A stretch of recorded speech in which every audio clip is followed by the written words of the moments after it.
Okay. 1999, Arsenal versus Sheffield United, FA Cup match.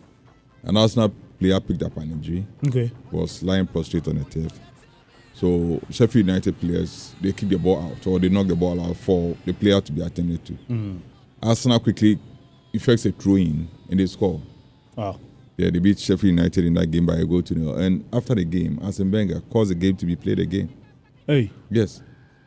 Arsene Wenger was then the manager of Arsenal. So they reorganized that match? Yes, he caused the game to be played again. So it has happened, but I don't know if this time around it's going to happen again. Well, in 1999 it happened. Arsenal vs Sheffield United. That was 24 years ago. Arsenal vs Sheffield United in an FA Cup game. So I'm not very sure whether the game will be played again. Because if you listen to Klopp, clearly he wants the game to be replayed. Yeah. And I don't know what the rules are. But this is the first time who can even start it for it to be replayed or who. Okay.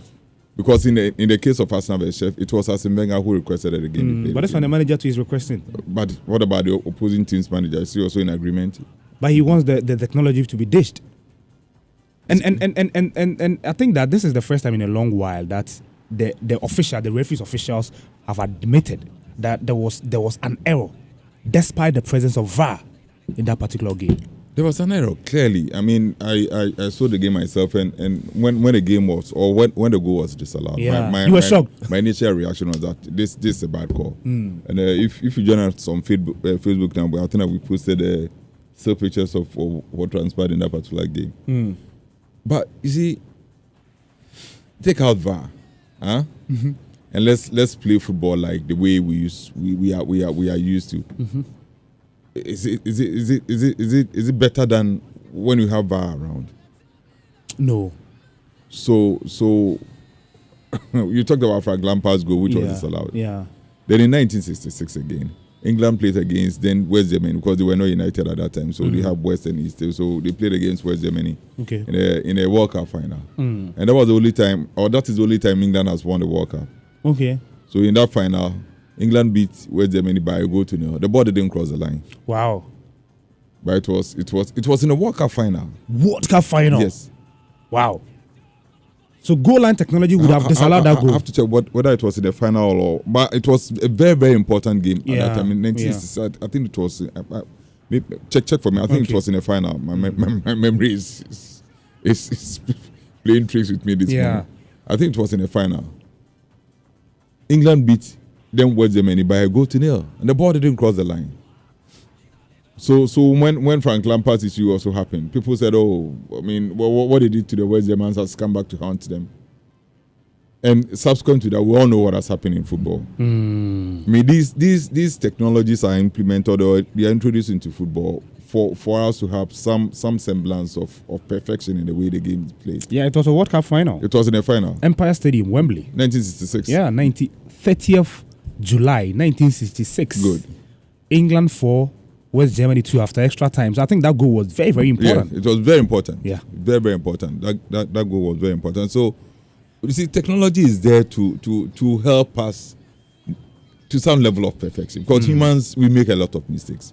And I admit that these technologies or these things they are manned by human beings. And once they are manned by human beings, a human being makes a mistake, and automatically the machine also makes a mistake. But for me, on any given day, if you ask me, I think that VAR has come to help our game so much. Really? So much. Just like goal line technology, which was implemented, I think, somewhere in 2012 thereabout or so. That's also come to help our game so much. Take out VAR, and some of these decisions which has affected some teams would have gone unnoticed. And we are okay. So this is the game you were talking about. So you see, Joel, thank you very much. So that match is live on Facebook at LEV 99.5 FM. But this one did not cross the line. No, yes, it didn't. But it was awarded as a goal to England. It didn't cross the line. But where was the linesman? Look at him down here. Can't you see him there? Wow. So this is the game I'm talking about. So because you need a full circumference of the ball to cross the line. Exactly. To cross the line. This one did not. For it to be accepted as a goal. So technology, whether we like it or not, has come to help us. Okay. It is a massive idea to help us work So if you go to some establishments, instead of maybe manual labor, people walking and doing things around, you have machines do that. Okay. And it has increased efficiency and effectiveness, whatever way you want to look at it. It has increased it.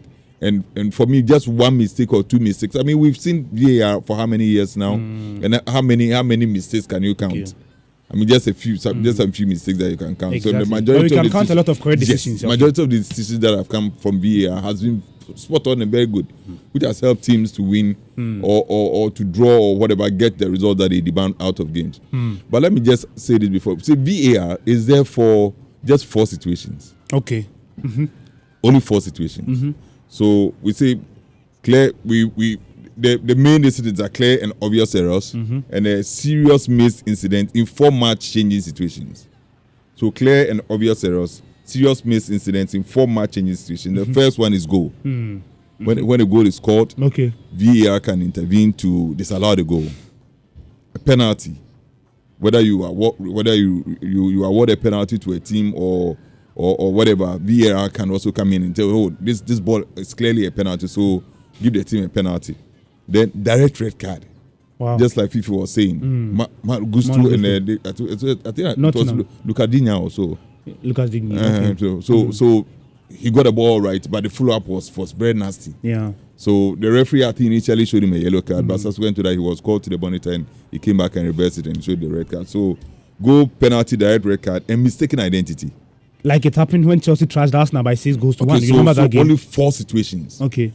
Goal, penalty, direct red card, mistaken identity. Apart from these 4, VAR cannot intervene in anything. Wow. Yes. VAR cannot intervene in it. So, for instance, if there's a throw-in, VAR cannot tell you that there's a throw-in or a corner kick or whatever. So apart from a goal, a penalty, direct red card, and mistaken identity. But you see, VAR cannot intervene. I think we also need to improve some of these. Some of these incidents you mentioned, because look, VAR should also intervene when there's a corner kick or not. For example, 2012, when Chelsea won the Champions League, Chelsea scored that goal from a corner kick. So just imagine the referee on the day had not taken that corner kick. Okay, so I think that Mata and the Drogba connection. Mata corner kick and Drogba. That goal was from a corner kick versus Bayern Munich. Yes. But maybe going forward, we can improve. They can improve it by adding, because you see the idea is that they have realized that these 4 things that I mentioned are basically the most important things that affect the outcome of games. Okay. That affect the outcome of games. So maybe going forward, they will seek to be adding 1 or 2 things to make sure that at least it covers majority of the incidents that can happen on the field. Okay. But as it stands now, there are only 4 situations where the VAR can intervene, and I think that on the scale of 10, I'll give them 9 out of 10. 9 over 10. Yes, they've been very good. The VAR has been very good. I mean, watch games. Steve, I mean, we all watch football. But these mistakes have been very costly. How many of them have you seen? Few, but costly. Like the Liverpool Tottenham game. So take a VAR and compare the mistake that would have been caused to a lot of wrong decisions. So that's what I'm saying. So fine, these things are bound to happen because they are manned by human beings. They are bound to happen. 1 or 2 situations will arise, but that does not mean that we have to jettison it. I think that we still have to find ways of improving it to make sure that it achieves its objectives. So that was Javier Clemente speaking on the video assistant referee. Tottenham Hotspur manager Ange Postecoglou has staged